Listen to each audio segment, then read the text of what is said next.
As a musician and conductor, I've grown up hearing the violin concertos known as the Four Seasons. I hear it all the time, and in all sorts of places.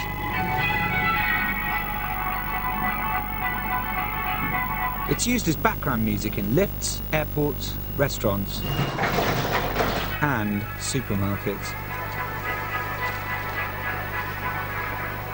They play it to cheer you up at a subconscious level and to make you feel good about shopping and spending cash.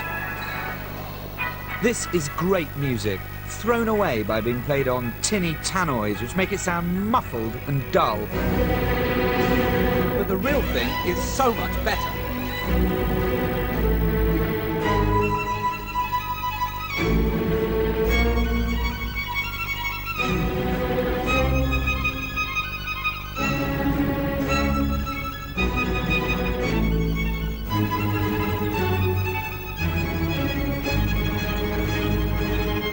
I'm very familiar with the sound of it, but I couldn't tell you who it was.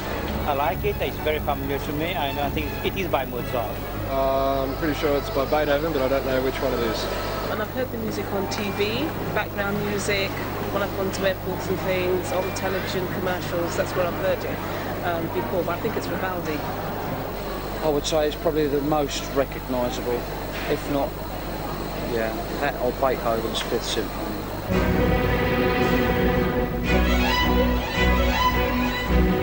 This music was also a big hit when it was written in 1720, but then it slipped into oblivion for nearly 200 years.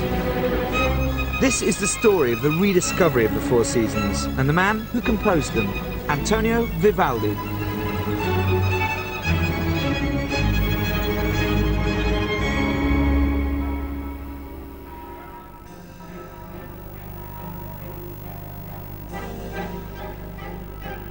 Mystery, intrigue and ambiguity are the essence of Venice and its ancient tradition of carnival.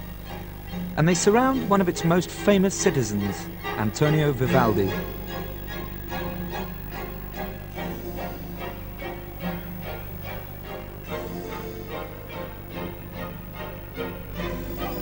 Vivaldi was a priest who refused to say Mass.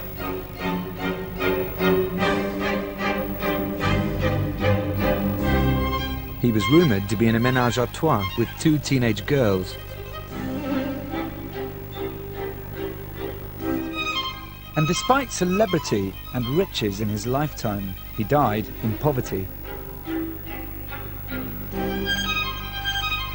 His extraordinary music slowly disappeared and might never have been heard again.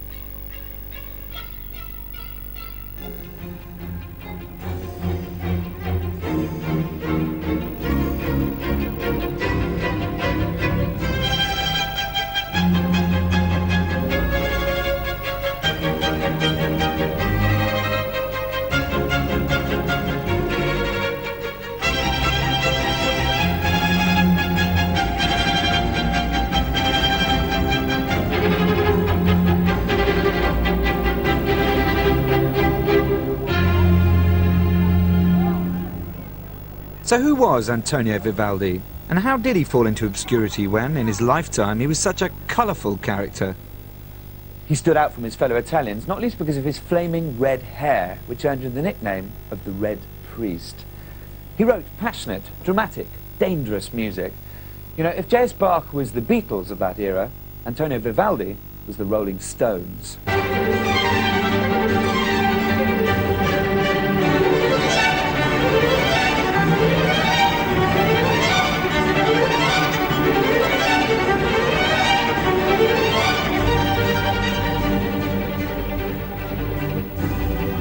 Vivaldi was prolific.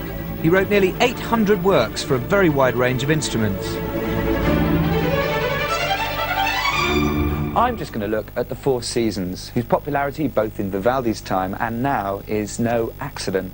It's astonishingly vivid music which tells a story, and practically everyone on the planet has come across it in one form or another. But it might never have been heard again had it not been for an extraordinary musical find that catapulted him back into the public eye. My journey of rediscovery begins in Italy, but not in Venice.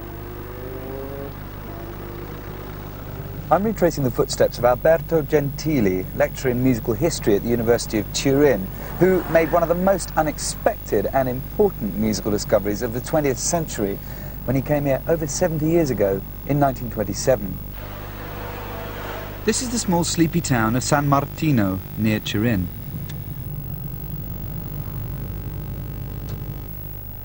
Alberto Gentili was sent here to value a collection of music that was for sale at this school, the Collegio San Marco.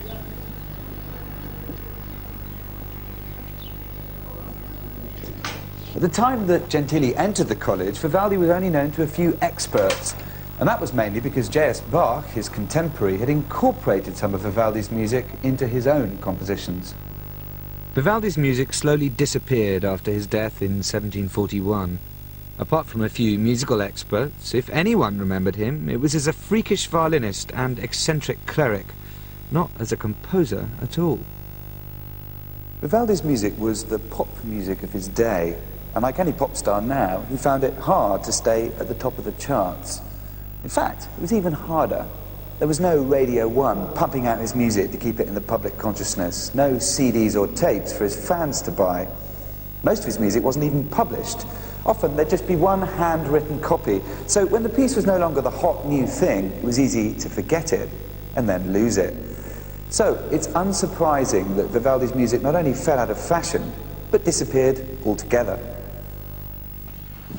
Until this curtain was drawn back, and the door opened for Alberto Gentili.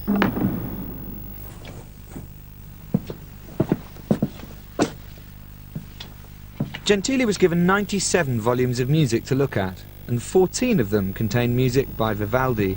140 instrumental works, 29 cantatas, 12 operas, and an oratorio. It was an amazing find, but there was more excitement to come. When Gentili looked at the way the collection was numbered, he realized that half of it was missing. Then he had a brainwave. What if the collection were part of a split inheritance?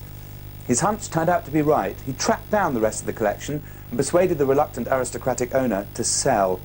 Vivaldi, who'd been regarded by experts as a minor figure of the Baroque era, was about to become a major star. The Turin National Library is where these 27 volumes of Vivaldi's work are now kept.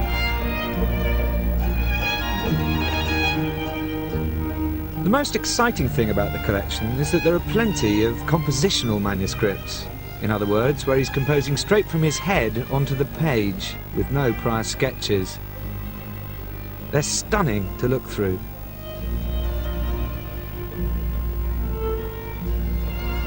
There's a little bit scrubbed out here. Occasionally he has a bad day and there are a few more corrections. But basically there are virtually no second thoughts or mistakes at all.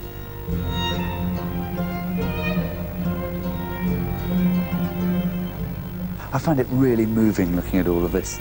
A man's musical life laid out in front of me. Just imagine how those musicologists must have felt when they were the first people to look at this material for the best part of 200 years. I think it's a bit like your first kiss. You know, you spend ages thinking about how it might be, chatting with your mates, and then finally it happens, and it's mind-blowing. The Four Seasons weren't part of this collection. They'd been gathering dust in other private vaults. But the new interest in Vivaldi meant they were dusted down and brought back to life in musical circles. But it was the arrival of the LP record in the 1950s that brought the Four Seasons to a wider audience.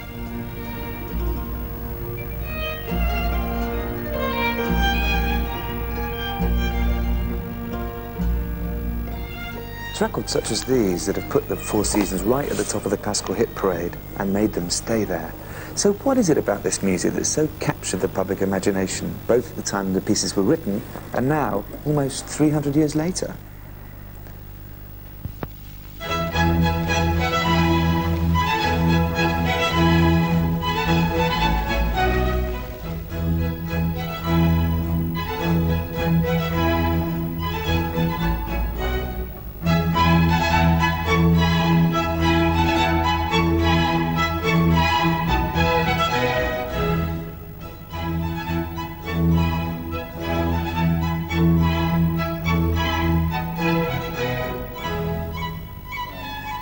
Thanks.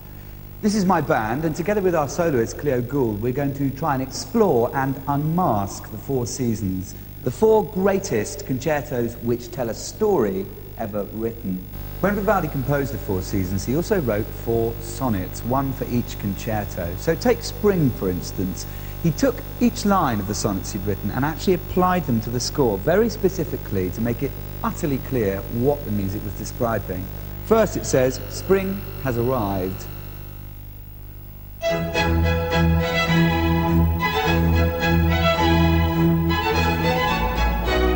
And then the joyful birds welcome it with their happy songs.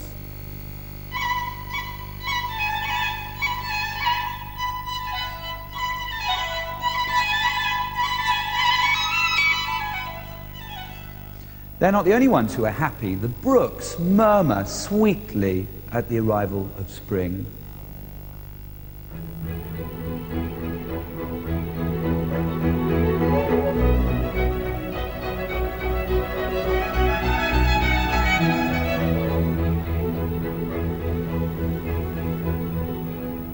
But all is not well. The sky darkens, and thunder and lightning proclaim a storm.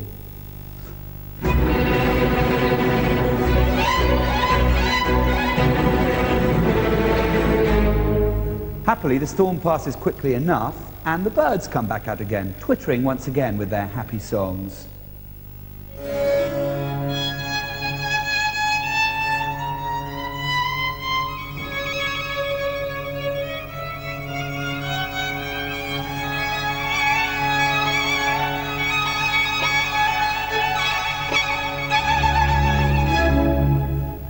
Now, this is a violin concerto. In other words, a piece where you have a solo violinist and the orchestra are, most of the time, like the accompaniment to that soloist.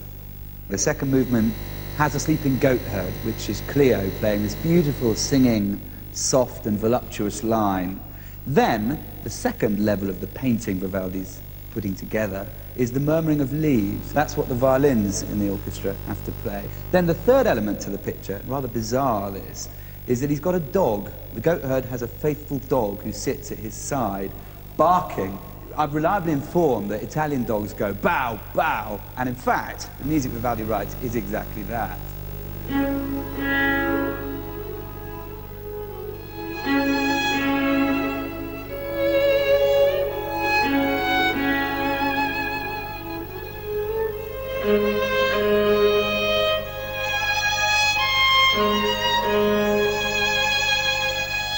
The Four Seasons is like a concept album, the 18th century equivalent to Pink Floyd's The Wall.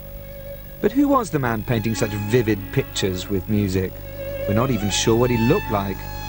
This is definitely a caricature of him. But is this a portrait of the flesh and blood man? Some experts think so because they believe the red patch on his forehead is a hint of Vivaldi's red hair. I just can't see this. Much more convincing to me is the violin showing the sitter to be a performing musician, and the inkwell, which means he was also a composer. Vivaldi was born in Venice, supposedly in the middle of an earthquake.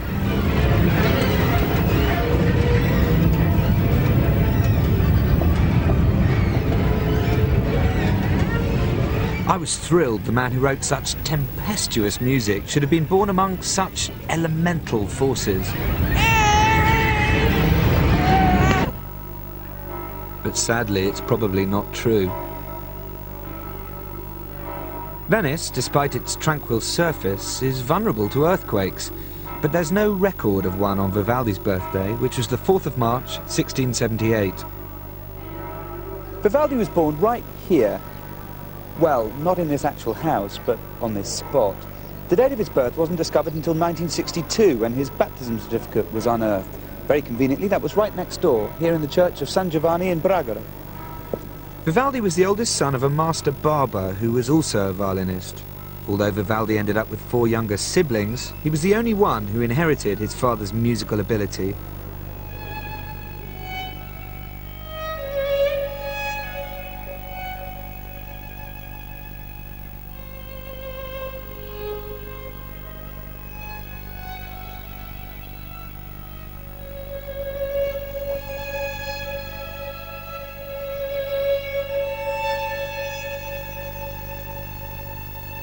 This book contains Vivaldi's baptism certificate, gives the date of the 6th of May 1678, and says that Antonio Lucio was born 4th March last and baptized at home, being in danger of death. And baptism here in church was just a formal version of what had already occurred at home. Why was he in danger of death? The earthquake made a nice story. The real reason is probably more to do with the illness that we know afflicted Vivaldi throughout his life, very bad asthma. And this asthma was probably the cause of many of the twists and turns, misunderstandings and scandals of his life. For a start, asthma may be the reason Vivaldi became a priest. Vivaldi's mother apparently made a bargain with God. Her firstborn would become a priest if he lived long enough. Vivaldi was ordained, no doubt because it was commonplace for families of humble origins to make their eldest son a priest. It was one career that offered social mobility. And also, he was so disabled by his asthma, there weren't really any trades open to him. But was Vivaldi a priest in his heart? Or was it just a convenient job he could exploit for the sake of his real career?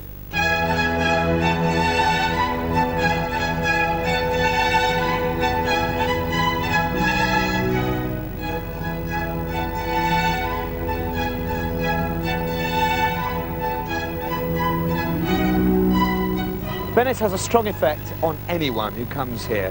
It's a glorious, romantic city, but then this is not its only face. It's also claustrophobic, smelly, and downright unnerving.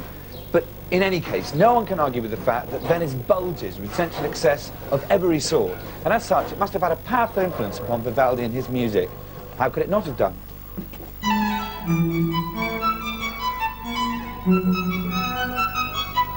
The Venice Vivaldi grew up in was not dissimilar to today. It was a city dependent on tourism. Its days as a trading centre and economic power had come to an end.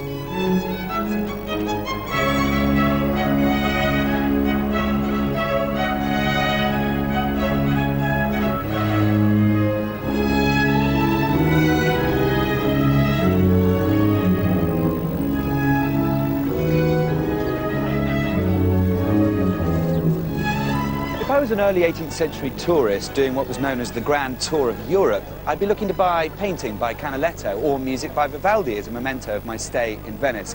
It does make today's holiday shopping look more than a little tawdry. In addition to buying souvenirs, tourists then, as now, wanted to go and see the hottest acts in town. A 1713 guidebook listed Vivaldi and his father as one of the main tourist attractions in Venice. Vivaldi's senior, Giovanni Battista, was the most important person in Antonio's life, kind of like the bedrock upon which his talent was able to flourish. And Dad acted like manager. He also helped Antonio raise money by copying out his music for him and selling it. The two of them lived and travelled together right up until Giovanni Battista's death, just 5 years before Antonio's. It seems to me their relationship wasn't unlike that between Mozart and his father some decades later, only perhaps just a little bit more easygoing. Vivaldi's father wrote one opera and was a good enough musician in his own right to be on the payroll as a violinist at the famous ducal church of St. Mark's. But Antonio was a brilliant violinist.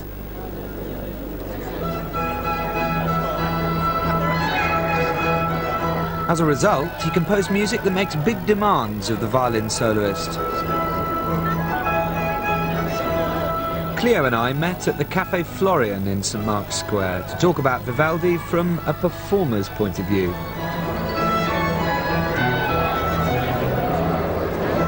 It's a piece that's it's got a lot of tricky movements, and I think you can tell that Vivaldi was himself a fabulous player by the fact that he chooses to put one of the most technically demanding passages almost immediately into the piece, which is really quite distressing when you're playing it, because you would normally want something of a warm-up, and most composers pace things so that you're not having kind of big demands made of you immediately, but he doesn't worry about that. There's one extraordinary quote from someone who saw him play, who described his playing as being so ferocious and so kind of fireworky and pyrotechnical, but actually his fingers came within a straw's breadth of the bridge of the instrument. And what would that sound like on a modern instrument?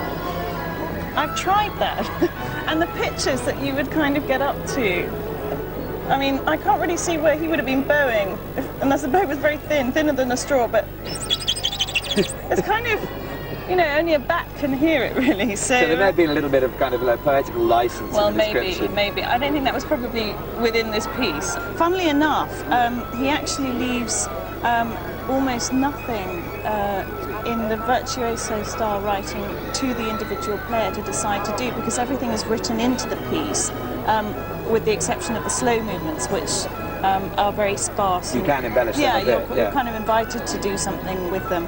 But he doesn't really leave a lot of room to just do your own thing and leave the score, because every note's filled in for you.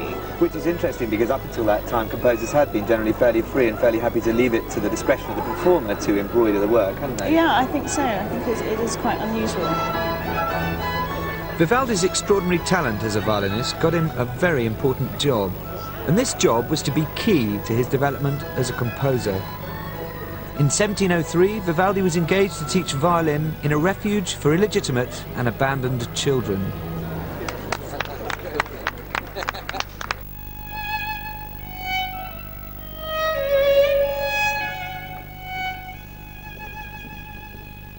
Unwanted babies in Venice were frequently abandoned and sometimes even thrown into the canals.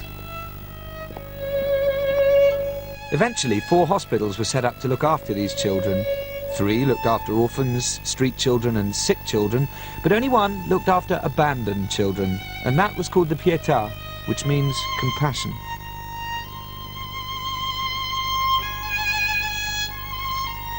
The babies were put through a hole in the wall known as the scaffetta.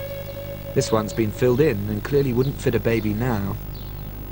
But above it, there's a very stern warning which says, "The Lord God curses and excommunicates all those who send, or permit to be sent, their sons and daughters, whether legitimate or natural, to this hospital of the Pietà, when they have the means and the ability to raise them themselves." And it's signed by no less a representative of God on earth than Pope Paul III himself. The Pietà building still exists. It's an institute that deals with fostering and adoption. It even takes in abandoned children, but only about 4 a year, rather than the 4 a day that arrived in its heyday. Piled up in the corner of one of its rooms, there are many dusty documents, still revealing secrets about its past. Mickey White has devoted years to finding out more about Vivaldi and his pupils at the Pietà. This book is a register of all the abandoned children brought in between 1708 and 1719. The majority of them died. And on the whole page we've got 8 entries. These crosses are the ones that died. Out of the 8 entries, 7 have died. God, it's an enormous number. Yeah. Now, I will show you one of these called Agata, and she was nascente, which means newborn. Now, from her entry, we can see that she was dressed very well. She's got red leggings. She's also dressed in lace, and she's got a note left with her saying that she has 1 finger on her left hand, and on her left foot she's got 1 toe. On her right foot she's got 3 toes. And she was left, obviously, because she was deformed. And you can tell by the entry that she is from a rich family. And also given what she was wearing. Exactly, that's right. Now, we come to another one, Marina, and you can see the difference in the entry. And Marina was 4 days old, and she was just wrapped in rags. So this is a register basically of all the children that Vivaldi taught musical instruments to and then ultimately ended up composing for. Well, no, he only taught the girls. The boys didn't do music. They were taught a trade like stone cutting, weaving, sail making, and then they were pushed out at about 16. And it was only the girls that did music. This is really a unique opportunity for a composer to have a captive bunch of musicians. It was incredible because he had all these girls at his disposal that could play any instrument and sing. So the Pieta are ordering or asking for new works from him all the time? Oh, absolutely. When he was Maestro dei Concerti, he had to write 2 concertos a month. But Vivaldi wrote 2 concertos a week. The concerts given by Vivaldi's girls became famous throughout Europe. Tourists flocked to hear them. And this is where they were mostly performed, the Pietà Church.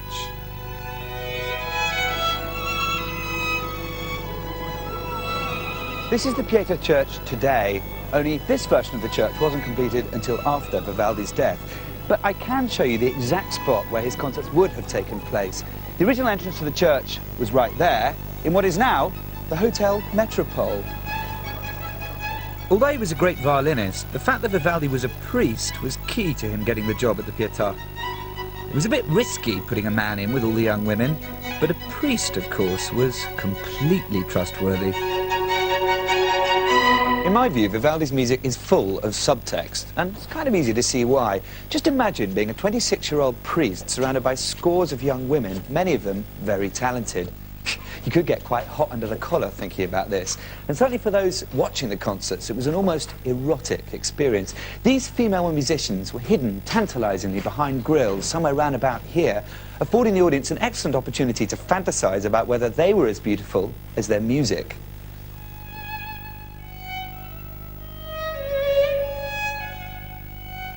This is the description given by French philosopher Jean-Jacques Rousseau. Vespers are performed in barred-off galleries solely by girls, of whom the oldest is not 20 years of age. I can conceive of nothing as voluptuous, as moving as this music.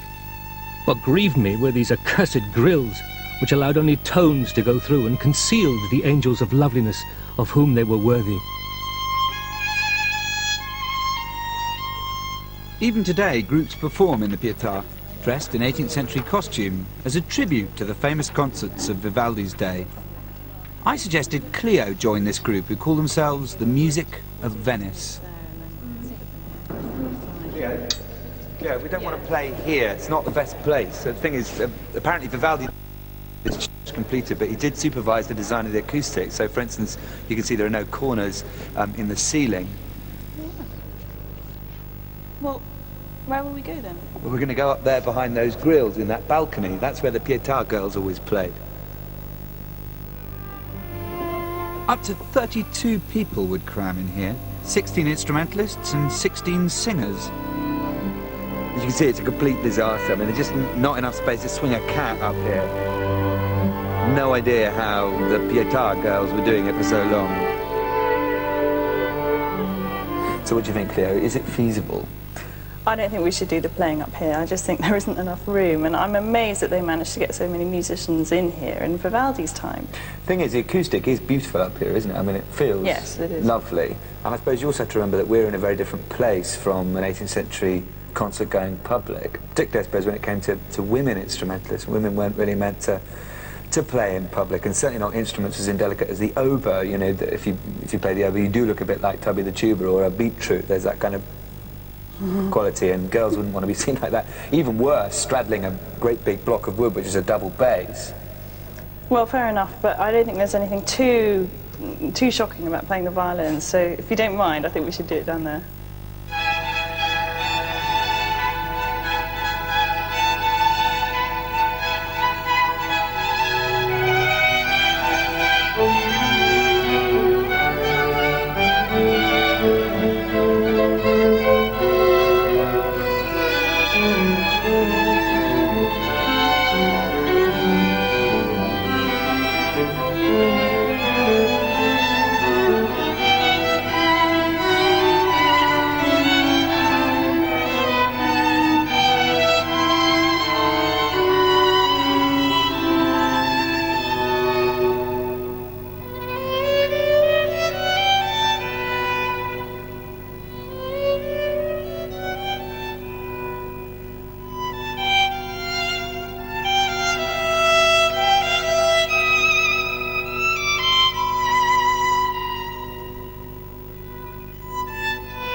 On and off, Vivaldi spent 40 years of his life teaching and composing for the girls and women of the Pietà.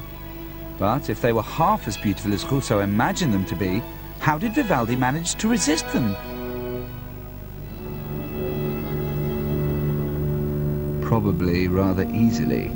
Rousseau finally persuaded a friend who was an administrator at the Pietà to let him meet them.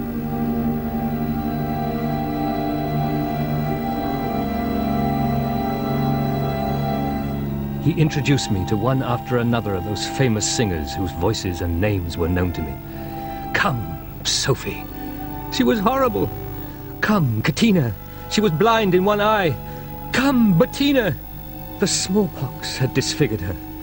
Scarcely one was without some considerable blemish. I was desolate. Very few of us are perfect, which could be the reason many Venetians wore masks when it wasn't the official carnival season. Certainly cheaper than a facelift. Masks gave Venetians a chance to live dangerously. For example, they were often worn in gaming houses and brothels.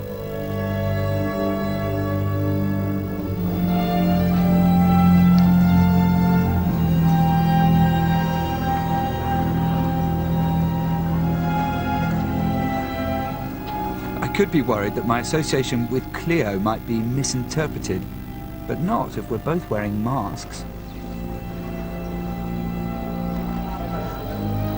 Cleo wanted to find out whether the real Vivaldi is at all like the man she thinks she knows through playing his music. I've built up this idea of a person that's like a mass of contradictions, and sometimes he's so earthy and then sometimes he's so incredibly delicate and spiritual, and but he always seems to have this touch of humanity about him. Well, let me unmask another side of Vivaldi to you. From his letters we know that he was really pushy and really pugnacious and had this obsession with controlling every aspect of his music. You can't really blame him for that, but I mean to such an extent that he'd sit there supervising the copyists who were writing out his music just to make sure that none of them did a copy on the sly which they could then sell and make some money themselves. Gosh, I wouldn't have pinned him down as a control freak. Well, you know, he had to be in a way because he obviously liked material pleasure. He lived a very nice life. I mean, look, here's his house coming up here. Can you imagine living in a house like that? As you know, musicians, certainly at that time, perhaps slightly less so now, were artisans. They were pretty low down the pecking order. So for someone to live as kind of flashily as that in a house like that was kind of amazing. And I think he probably put a lot of people's backs up as a result. But the fact is, he was a cult figure, so it's really hard for any of us to judge him. I mean, you either love or you hate a cult figure. You never just like him.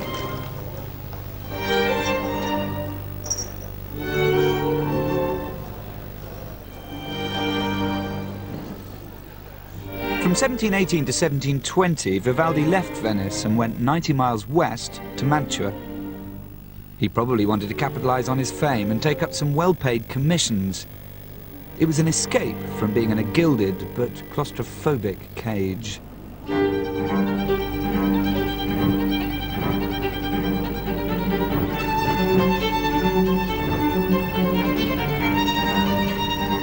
Mantua must have been a dramatic change for him. Open sky, greenery, a view for miles of flat, marshy countryside. Everything must have been a contrast to Venice. This is probably where he wrote the Four Seasons, but not for the reasons you might first think. Broadly speaking, I think the Four Seasons is a townie's take on the countryside. Deep down, the piece is anything but a celebration of things pastoral. To me, this terrain is the key to the more poisonous undertones of the work. It's flat and bleak, as you can see, hardly Tuscany. The sonnet that he wrote to accompany the music for summer is extremely bleak in its style. It talks about the men and the flocks languishing in the heat of the sun and the pine trees burning. An incredibly sort of deep torpor to the music. It's almost as if he was in a fever when he was writing it.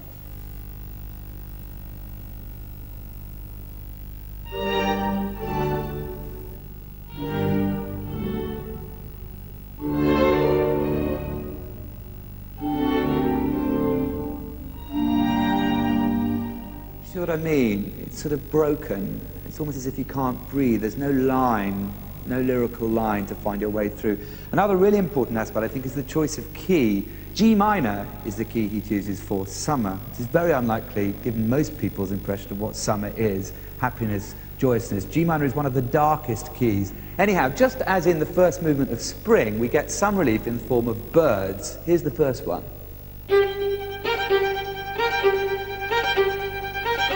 Clearly enough, it's a cuckoo, and it's closely followed by a turtle dove, and finally a goldfinch. But then the winds, the north winds, come out to play, and this causes the shepherd extreme misery because he realizes that a storm is brewing.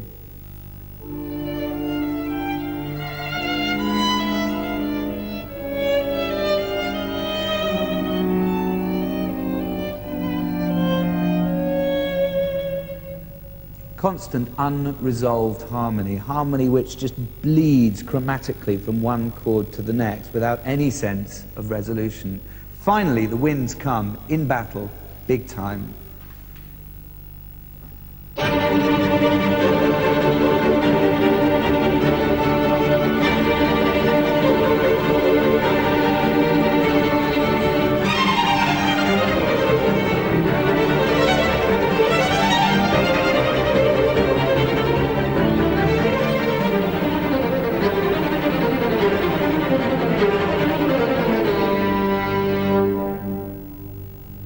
Then in the second section, the slow movement, things get even more malign. This poor shepherd who's trying to rest, he's dying to rest, and he can't because now there's a swarm of flies, bluebottles, gnats, mosquitoes, and hornets to keep him company. You can hear his music, it's this listless theme that Cleo has, and the insects are in the violins. Just try the violins alone.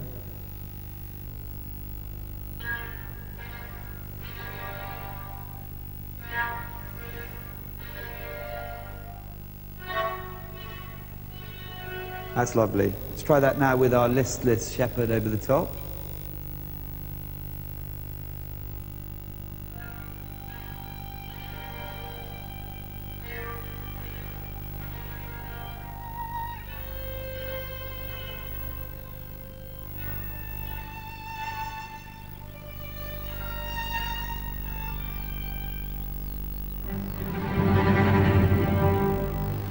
I've always thought the slow movement was a bit of an asthmatic's view of summer. Hot, oppressive, difficult to breathe, gnats everywhere because of the marshland. The storm's threatening, but for Vivaldi, if it brought fresher air, then surely it was a blessed relief. It's easy to overplay the relationship between nature and the four seasons. Nature may have very little to do with it at all.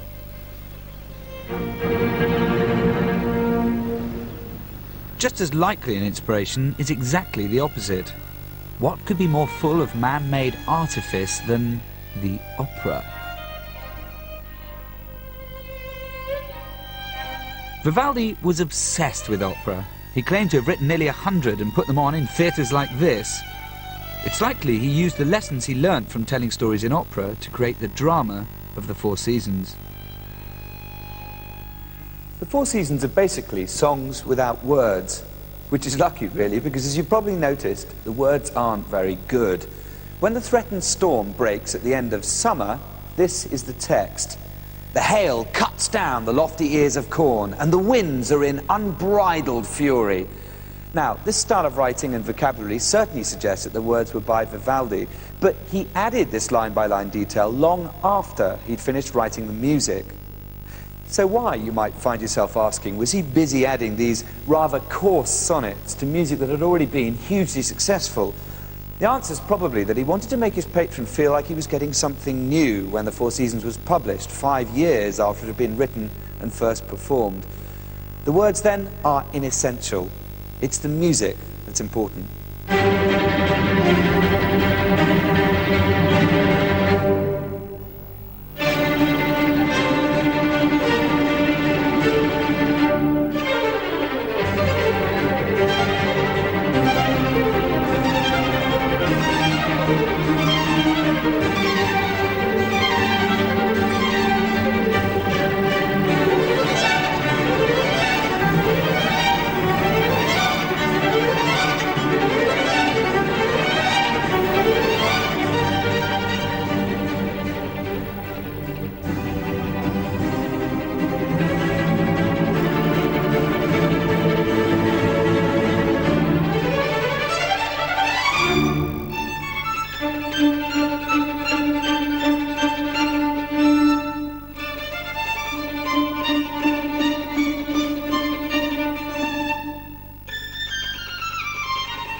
me, this music is orgasmic.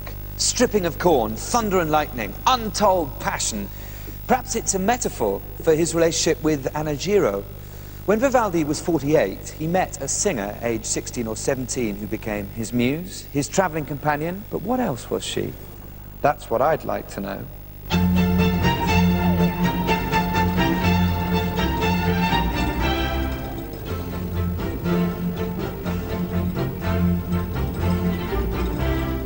Vivaldi spent the rest of his life with Anna by his side. He insisted she star in all of his operas. Apparently, she didn't have a very good voice, but she made up for it with striking looks and great stage presence. Vivaldi certainly thought there was no one to match her. She wasn't conventionally beautiful, but one person described her as having a delicate figure, beautiful eyes, lovely hair, and a charming mouth. There were rumours that Vivaldi not only had an affair with Anna, but also with her sister Paolina, who often acted as chaperone.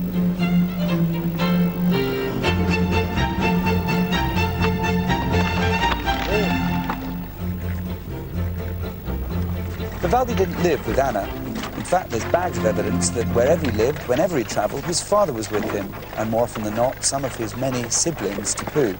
This would have been probably because of his asthma. He couldn't walk any distance at all out of doors, so he had members of his family on hand to help him.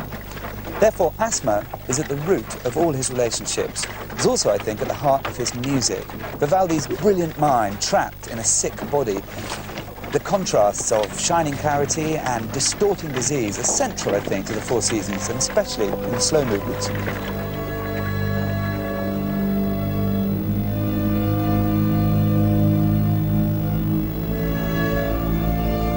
The sonnet for the second movement of Autumn describes the sweet slumber of some drunken peasants.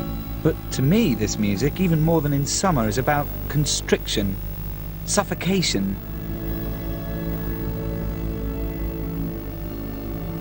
Each asphyxiated chord denied the oxygen of resolution.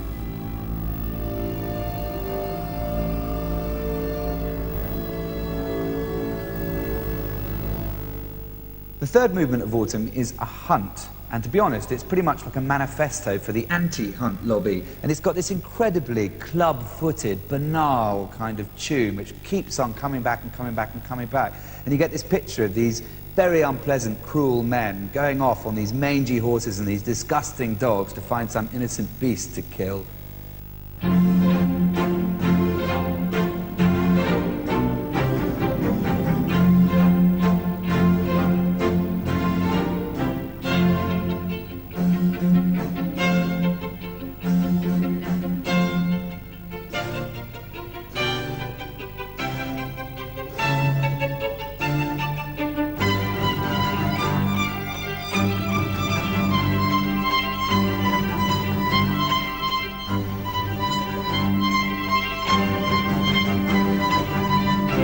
With this music here that Cleo takes off, it's a new triplety figure in very fast runs, which is the beast fleeing, terrified from these animals and men.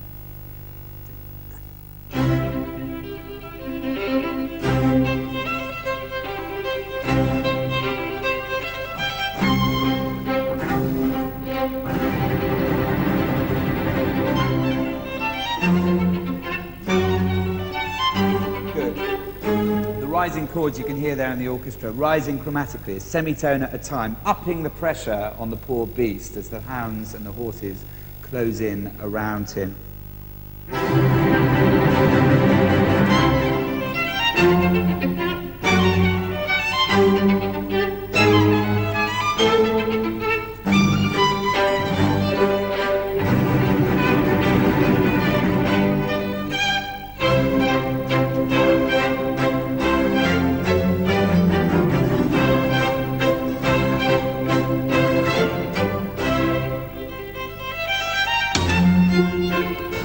Now they really mean business. We start to get real gunshots coming out of the orchestra here. And we've taken a bit of poetic license. We've added some pizzicato, some plucking of strings to add to the bowed sound as well. Let's play from that first set of gunshots.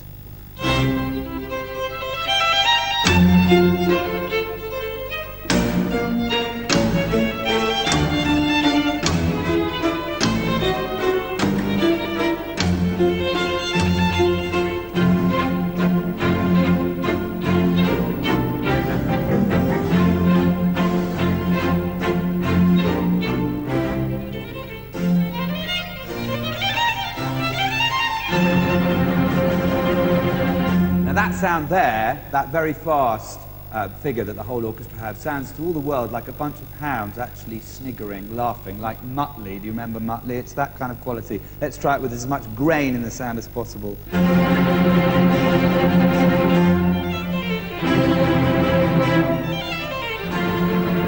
you hear that falling figure that Cleo has there? That is the beast, finally giving up. It's been so terrified, it's run and run and run, it's now exhausted, and it dies. The hounds, meanwhile, carry on laughing.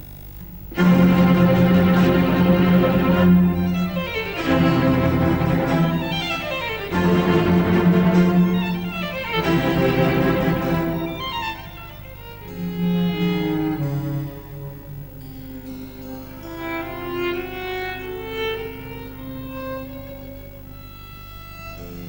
the final insult on behalf of the hunt, they say, "Do we care?"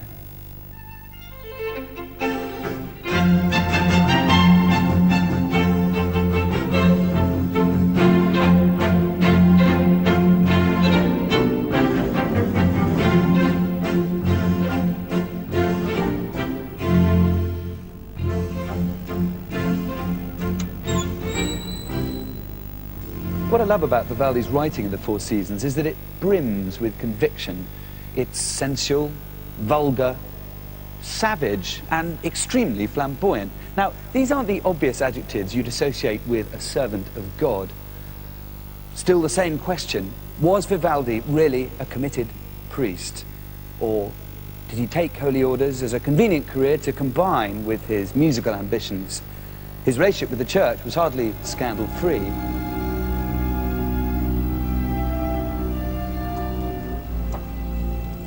One of the key tasks of a Catholic priest is to say Mass. Yet Vivaldi only said it for a year after being ordained. Rumours flew around that in the middle of Mass he was sneaking into the vestry to jot down bits of music. Vivaldi later claimed it was because of his asthma, and given the smoky incense, this could be true. But he pursued his musical career with tireless energy, so it seems to me it was just a convenient excuse.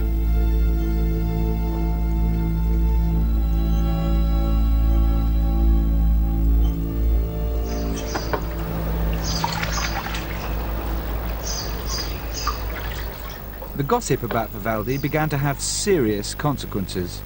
At the age of nearly 60, he wanted to put on an opera in Ferrara, not far from Venice. But instead, in November 1737, he was summoned to a meeting with the Pope's Venetian representative. It was here the papal nuncio told Vivaldi that he couldn't enter Ferrara to put on his opera. The Archbishop of Ferrara had imposed the ban because of Vivaldi's refusal to say Mass and because of his friendship with Anna Giro. So, my doubts that Vivaldi was a committed priest and a virgin seem to have powerful support. But the Archbishop of Ferrara had banned all priests under his jurisdiction from acting as opera impresarios. It wasn't just Vivaldi. Saying that the ban was because of Vivaldi's refusal to say Mass and his relationship with Anna Giro was probably just a way of putting down a priest who'd become a little bit too big for his boots. After all, Vivaldi's behaviour certainly flattered the spirit, if not the letter, of the law. Whatever the reasons behind the ban, Vivaldi never made it to Ferrara. Not long before, his father had died, and Vivaldi seems to have been lost without him. He began to have financial problems when his opera investments failed. His music fell out of fashion, and the popular star became yesterday's news. So we're now very much in the winter of Vivaldi's life. And funnily enough, winter is my favourite of the four concertos. I think it's mainly because of the choice of key. It's F minor, which is a tremendously potent key. It's rich, but at the same time it can be very, very cold and metallic. There's a technique in string playing called sul ponticello, which means that you play with the bow right over the bridge to get a particularly grainy, visceral, metallic sound. Robin, perhaps you could play us those F naturals, how they would sound if you played them normally. Right, now play over the bridge. The next thing that happens is that there's an icy blast of wind, just to further disconcert everyone.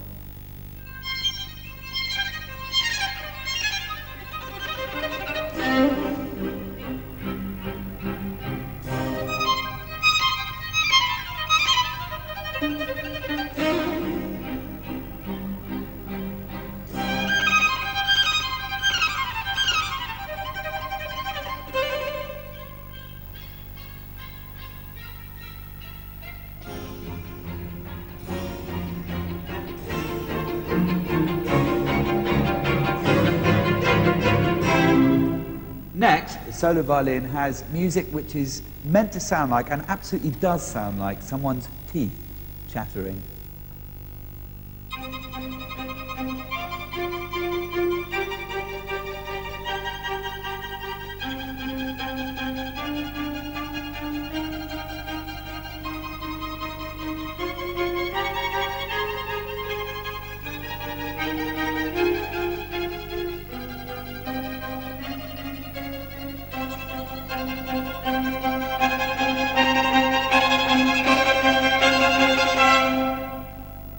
Finally, we get this tremendously robust music, which is effectively someone stamping their lifeless feet to get some blood running back into them.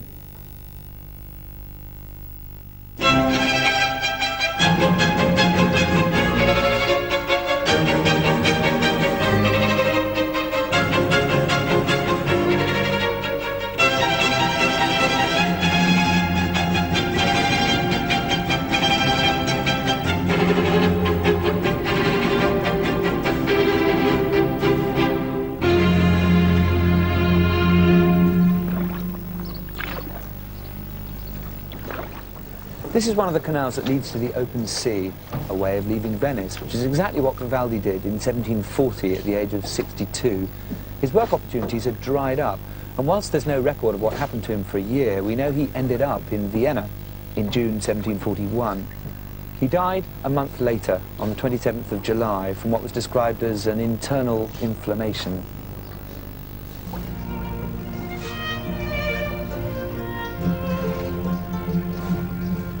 Anagiro was there, so he didn't die alone. News reached Venice over a month later.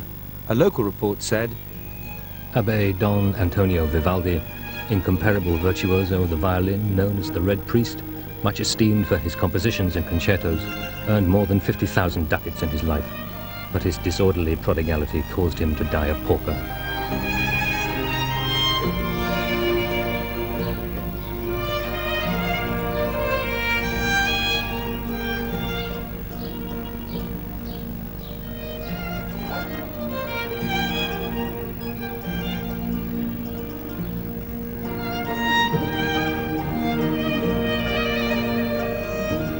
It's very clear to me, whatever the reality of Vivaldi's life, that within the music lies the heart, the unconscious inner feelings of this turbulent priest.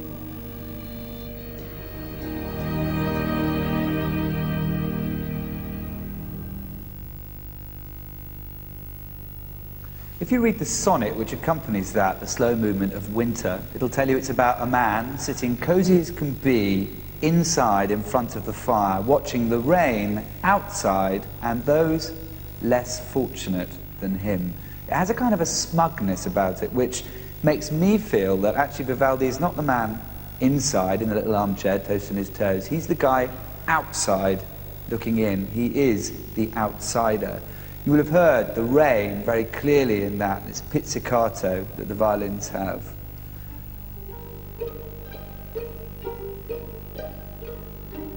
So you've got that going on underneath Cleo's line, which presumably is the deliciously warm man. And then you have this extra little piece of tension which is coming out of Robin on the cello. The final movement of Winter, the final concerto of the Four Seasons, is about walking on the ice. And in fact, the Venetian lagoon froze over 10 years or so before Vivaldi wrote the Four Seasons, so that may have been a direct inspiration for it. But again, to me, it's much more about Vivaldi himself. He's a man who'd ducked and dived all of his life. At the end of his life, he was a very poor, broken man, trying constantly not to fall over on the ice. And in that sense, it's a bit like his epitaph.